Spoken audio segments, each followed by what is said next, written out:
jogos sem vitória, somando aí todas as competições, Cirilo. Mas o Galo teve pouca posse de bola ainda no primeiro tempo, chamou o São Paulo para cima, o São Paulo veio, uma jogada infeliz do Fausto Vera colocou a bola para dentro no escanteio e depois com liberdade que teve o Lucas Moura, né? Uma marcação distante do Júnior Alonso, a bola que entra nas costas do Batalha, o André Silva empata o jogo. No segundo tempo ele tira o Bernard, que fez uma partida desastrosa. Mesmo com a possível lesão do Zarate, não dá pra gente pensar no Bernard como um titular num jogo tão importante quanto esse. Ele fez uma partida muito ruim, por causa disso também o Gabriel Milito coloca o Zarate. A gente falou muito disso na abertura da jornada, né?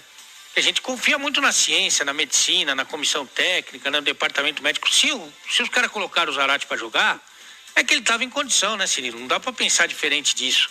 E como o Bernardo estava muito mal, ele colocou o Zarate, o time deu uma equilibrada, depois ainda tirou o Igor Gomes, também equilibrou um pouco mais a marcação, e o São Paulo não chegou com aquele ímpeto que tinha no primeiro tempo. O jogo ficou mais amarrado, um jogo que não foi bonito no segundo tempo, mas que o Galo, pelo menos, se não conseguiu ter posse de bola, não conseguiu agredir tanto o seu adversário, pelo menos não sofreu tanto defensivamente. E aí, no final das contas, o 2-2 ficou mais adequado para aquilo que a gente viu no jogo, viu, Cirilo? Lembrando que Ale Oliveira fala em nome de Monte Santo Cemitério Parque. O Ale, lamentavelmente a gente fala isso, né? O histórico de lesões do Zarate é impressionante. O período em que ele se ausenta com certa frequência do Atlético, isso aí é desde que ele chegou. Desde 2020, 2021, ele tem lesões, algumas mais sérias, outras menos sérias, mas é um cara que sempre costuma perder muito tempo das temporadas. Tô até vendo aqui, tô tentando levantar esses dados aqui para saber quanto tempo ele perdeu. É difícil achar isso reunido em algum lugar, mas não estamos falando de exceções.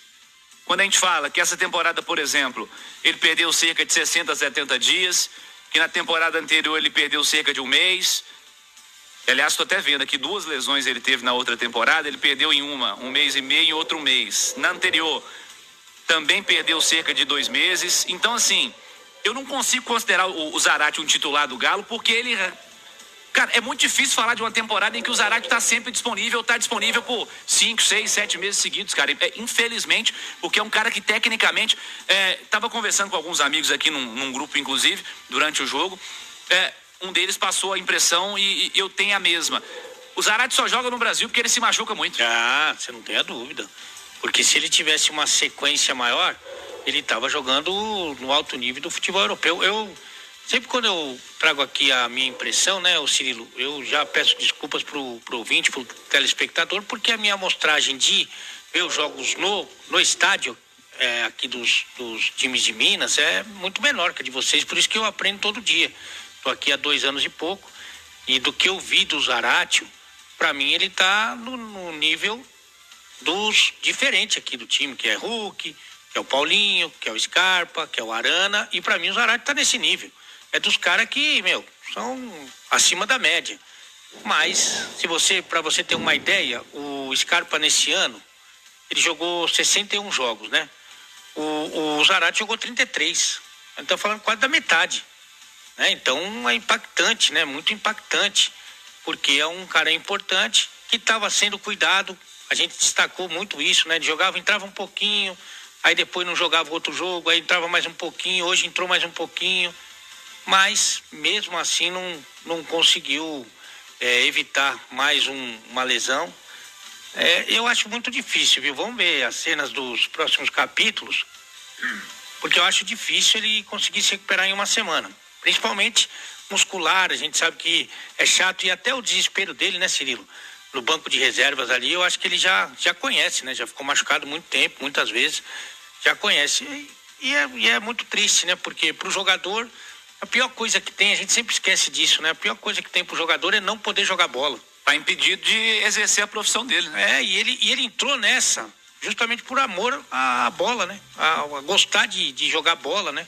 E aí depois o cara se torna profissional, como é o caso do Zarate, de sucesso, mas ele quer estar presente nos grandes jogos, por vários motivos, né?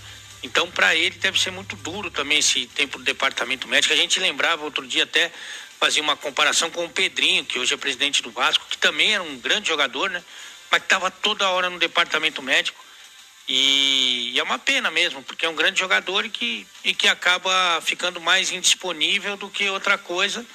E também é um quebra-cabeça pro treinador, né? Uma semana da final, o time, pelo menos assim, na cabeça de muita gente, estava montado, né? Com um meio campo mais forte na marcação, com um cara talentoso como é o Zaratio, com 2 protetores, né? 2 volantes. E aí você coloca na frente o Scarpa, o Paulinho e o Hulk.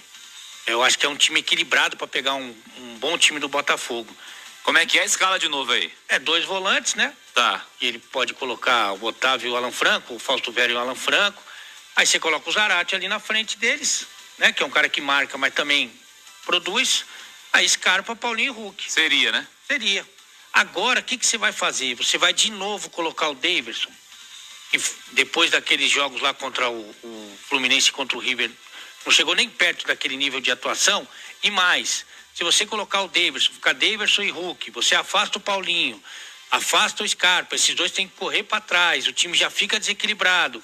Se o Daverson não fizer uma partida naquele nível que a gente citou aqui, vale a pena fazer tudo isso? Tá bom, então se não é o Daverson, quem que você vai colocar ali?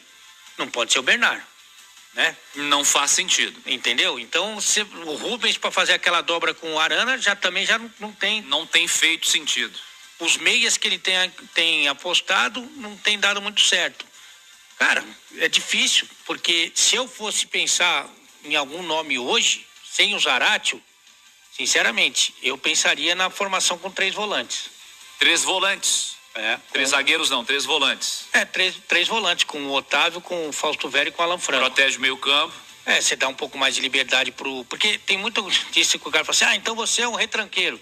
Cara, se você tem 3 volantes, se você dá liberdade, por exemplo, pro Arana, se você dá mais liberdade pro Gustavo Scarpa, muita liberdade pro Paulinho e pro Hulk, você não vai ser defensivo. Longe disso. Agora, evidentemente que você fica meio preso nas opções. Você vai colocar quem? O Igor Gomes, você não vai. Bernard, você não vai. O Rubens, você não vai. O Daverson tem esse senão, que me parece o mais lógico para ele, o Daverson entrar.